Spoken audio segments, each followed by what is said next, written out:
사역을 이제 마무리를 하시면서 제자들에게 질문을 하세요.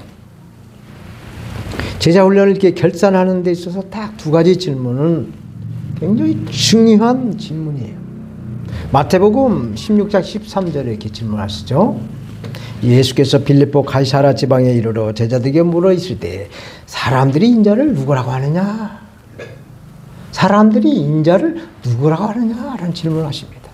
제자들이 누구는 선지자, 누구는 엘리야, 뭐 이렇게 한다고 대답을 하죠. 제자의 말들을 듣고 또 15절에 이르시되 너희는 나를 누구라고 하느냐? 라고 두 번째 질문을 제자들에게 하세요. 너희는 나를 누구라고 하느냐? 예수님 질문한 그 질문의 핵심은 인자가 누구냐? 라는 질문이에요. 인자는 사람의 아들이라는 뜻입니다.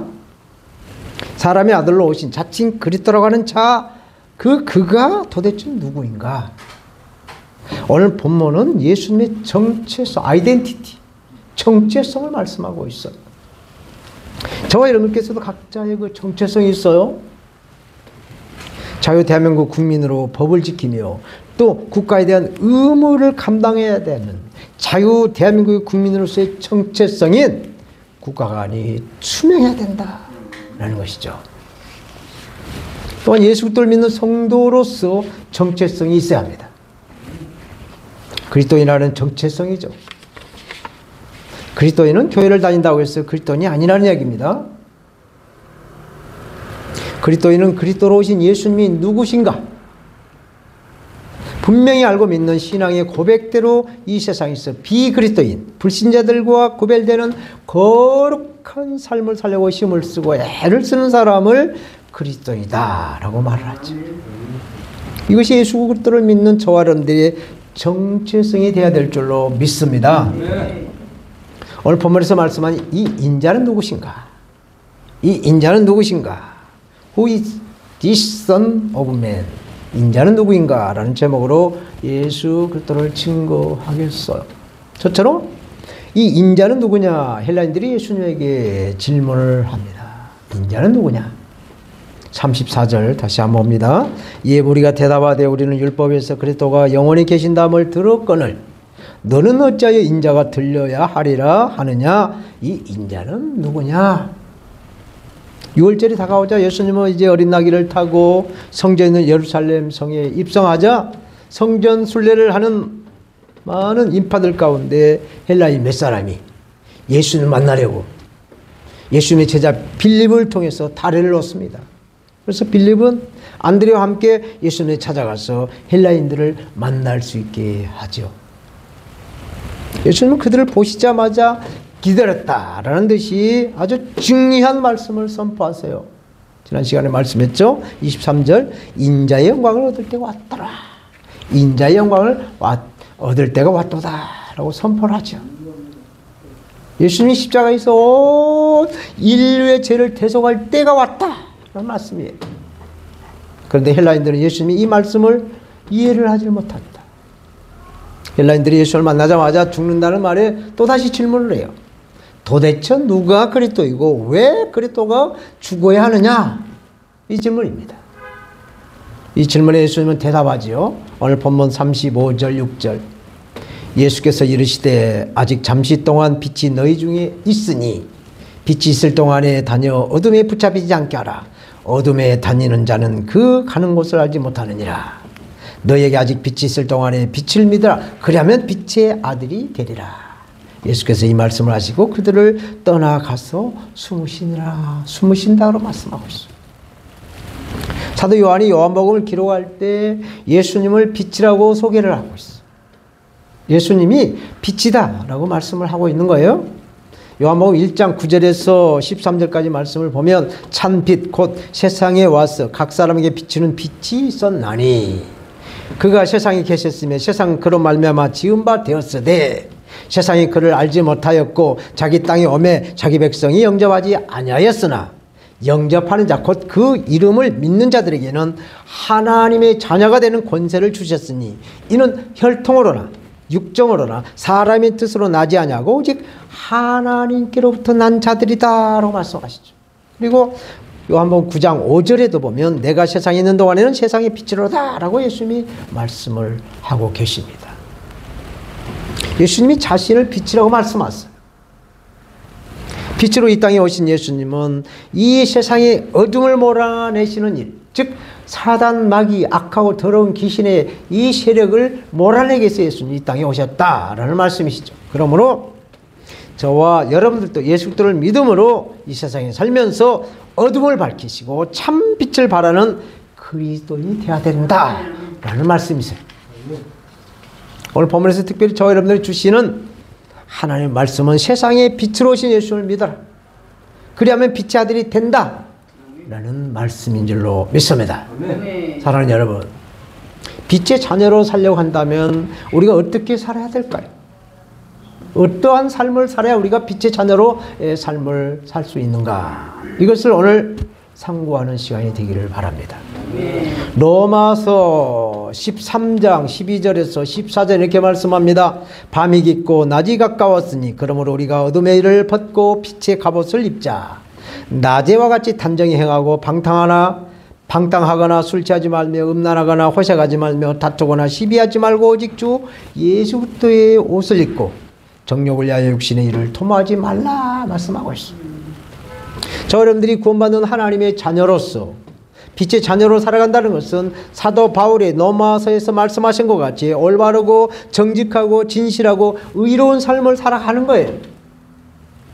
그런데 이러한 거룩의 삶을 살려고 한다면 우리의 지식이나 우리의 품격으로는 한계가 있어요.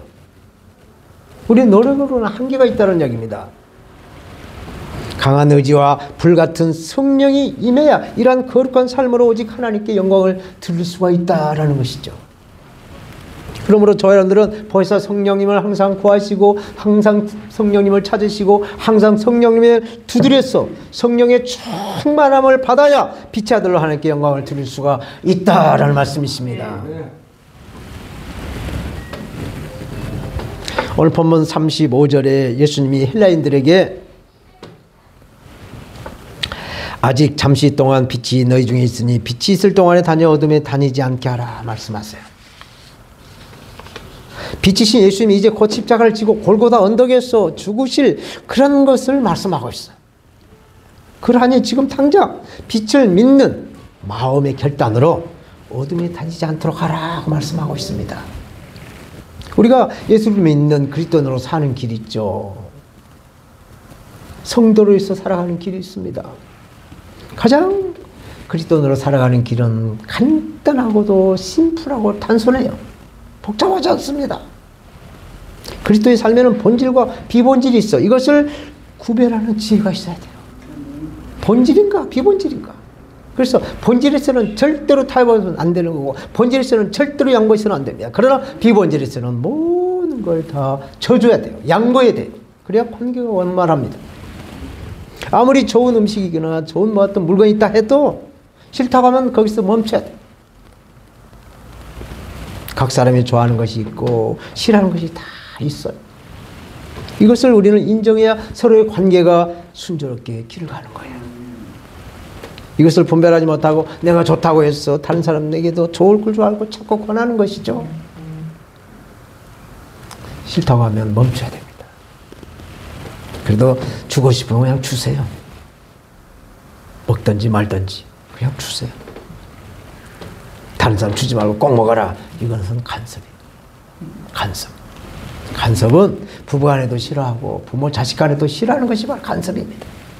그러나 무슨 말을 해도 실증나거나 또 이렇게 간섭을 해도 실증나지 않는 것이 있어요. 이게 본질입니다. 전도하는 거, 예수복음, 예수 그리스도를 전하는 그 전도에는 이 간섭과 같은 권한이 있어야 돼요. 오늘 본문을 통해 예수님이 직접 헬라인 유대교인들에게 빛을 비추라 본을 보여주고 이것이 바로 본질적인 권한이에요. 자꾸 권하는 거죠.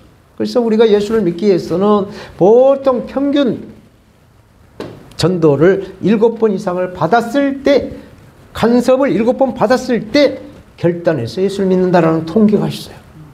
이런 본질적인 것에서는 생명을 걸고 간섭해야 돼요. 그러나 비본질적인 것은 싫다고 하면 스탑! 손을 내려놓는 것이 우리의 현명한 지혜다라는 얘기죠. 어떠한 상황에서도 하나님께 영광이 되는가, 본질과 비본질, 이것을 우리는 구별할 줄 알아야 돼요. 사람이 싫다고 하면 하나님께도 영광이 안 되는 것이죠. 왜? 사람은 하나님의 형상으로 지음받은 존재이기 때문에 우리 속에서 하나님의 얼이 들어있어요. 하나님의 형상이 들어있어요. 그래서 나를 알고 상대를 알고 하나님을 안다고 한다면 우리에게는 모든 것을 다 하나님께 영광을 드릴 수 있는 힘이 있고 지혜가 있고 능력이 있는 줄로 믿는 것입니다. 두 번째로 예수님이 지금까지 행하신 표적들을 보고 믿지 않는다라는 말씀을 하고 있어요. 요한복음에서 7가지 표적을 쫙 펼쳤는데도 그 표적들을 보고 아직까지도 예수님의 표적을 믿지를 못하고 표적을 구하고 있다는 말씀을 하고 있어요. 36절 하반절, 예수께서 이 말씀을 하시고 그들을 떠나가서 숨으시니라. 정말 안타까운 말씀이 있어요. 세상에 빛으로 오신 예수님이 왜 숨으셔야 하는가? 그것은 아직 예수님의 때가 되지 않았기 때문에 그 때가 될 때까지 예수님이 피하신 것이지, 예수님이 죽음을 두려워서 피한 것이 절대로 아니다 라는 것을 우리는 알아야 되죠. 예수 그리스도의 빛의 복음은 예수님의 시대에나 오늘날에나 드러나기도 하고 숨겨지기도 한다라는 것입니다. 믿는 자들에게는 담대해서 예수 그리스도의 복음을 드러내게 하지만 불신자들에게는 항상 숨겨져 있어요. 왜? 어둠은 빛과 상극이기 때문에 그래요. 빛이 어둠에 비춰질 때 어둠에 살아가는 사마귀, 사탄마귀, 악하고 더러운 귀신은 싫어하는 거예요. 빛이 들어오면 일어날 수가 없기 때문에. 빛을 비치지 못하도록 꽁꽁 묶어서 숨겨지는 것, 이것이 바로 빛의 복음이라는 거예요. 빛의 복음.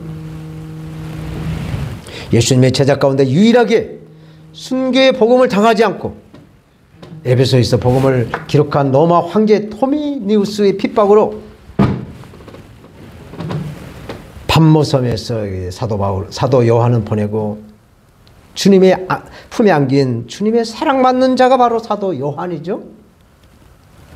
사도 요한은 하나님의 선민, 유대인의 유대 땅으로, 유대인으로 세상에 빛으로 오신 예수님을 인정하지 않는 이 문제를 놓고 나름대로 천국에서 예수를 만난 경험 있는 사도 요한이 오늘 본문 37에 고민을 하는 말씀하고 있어요. 천국에 가서 예수님을 만나고 예수님이 어떤 분이라는 것을 눈으로 목격하고 돌아온 이 사도 요한이 그 많은 표적들을 보고도 예수 그리스도를 받아들이지 않고 믿지 않는 그 유대인들을 보면서 해안에 찬 그런 가슴에 통곡의 말씀을 하고 있는 거예요. 이렇게 많은 표적들을 그들 앞에서 행하셨으나 그를 믿지 않니, 예수 그리스도를 믿지 않니, 말할 수 없는 통곡을 지금 표현을 하고 있는 것이죠. 사도 요한은 예수님의 사랑받는 제자로 삼총사인 베드로, 야고보와 함께 스승인 예수님의 사역에 거의 빠지지 않았어요. 항상 예수님은 삼총사와 함께 움직이셨어요. 그래서 예수님의 표적들을 다 보았어요. 죽은 나사로가 살아났고 5,000명을 먹이셨고 장님이 눈을 떴고 갈릴바다 파도를 잠잠하기도 하고 또 파도의 물을 걸어오시기도 하는 그런 표적들을 목격할 때 함께했던 유대인들이 표적들에게 중독이 되어서 또 다른 표적을 예수님께 구하고 있는 것을 보고 정말 가슴을 치며 찢으며 안타깝게 여기는 말씀을 하는 거예요. 그래서 사도 바울은 고린도전서에서 이렇게 말씀을 합니다. 고린도전서 1장 22절에서 24절까지 유대인은 표적을 구하고 헬라인은 지혜를 찾으나 우리는 십자가에 못 박힌 그리스도를 전하니 유대인에게는 꺼리키는 것이요 이방인에게는 미련한 것이로되 오직 부르심을 받은 자에게는 유대인이나 헬라인이나 그리스도는 하나님의 능력이요 하나님의 지혜다라고 말씀하고 있어요. 그렇지만 사도 요한은 요한복음을 기록하시면서 이사야 선지자가 예언한 말씀이 성취되는 것으로 결론을 맺고 있어요. 38절, 이는 선지자 이사야 말씀을 이루려 하심이라. 이르되 주여 우리에게서 들은 바를 누가 믿었으며 주의 팔이 누구에게 나타났나이까 하였더라. 누가 믿었으며, 결국 믿음은 우리의 마음이 결단하여 믿는 문제인 것을 알 수가 있어요. 우리 마음이 결단해서 오늘도 먼 곳에서 셀러 성교육에 와야 되겠다 결단했기 때문에 이 자리에 오신, 성령의 인도하심으로 오신 거예요. 마음이 결단이 있어야 성령의 역사가 있습니다. 그래서 믿음은 우리의 마음과 생각에서 나오는 진솔한 행위에 예수님 표적이 부족한 것이 아니라 인간의 마음에서 나온 생각이 완악하고 간사해서 빛으로 오신 예수님을 알지 못하고 믿지 못한다라는 것이죠. 그러므로 우리의 믿음, 이 믿음은 하나님이 주시는 선물이다라고 성경은 말씀하시죠. 에베소서 2장 8절. 너희는 그 은혜를 인하여 믿음으로 말미암아 구원을 얻었으니 이것이 너희에게서 난 것이 아니요 하나님의 선물이라. 믿음은 하나님의 선물이라는 거예요. 하나님의 백성들이 죄성으로 인해서 간사하고 사악해진 그 마음을 예수님이 오시 약 700년 전에 예언하신 이사야 선지자를 통해 사도 요한은 그 증거를 삼고 있어요. 예수님을 왜 안 믿는가? 그 증거를 삼고 있습니다. 38절, 9절, 40절. 이는 선지자 이사야의 말씀을 이루려 하심이라. 이르되 주여 우리에게서 들은 바를 누구에게 나타나나이까 하였더라. 그들이 능히 믿지 못한 것은 이 때문이니 곧 이사야가 다시 일렀으되 그들의 눈을 멀게 하시고 그들의 마음을 완고하게 하셨으니 이는 그들로 하여금 눈으로 보고 마음으로 깨닫고 돌이켜 내게 고침을 받지 못하게 하려 함이라 하였습니다. 이 유대인들이 완고한 그 가슴에 철벽을 쌓는 것은 하나님이 그렇게 철벽을 들었다라는 것이죠. 완고히 만들었다는 얘기입니다.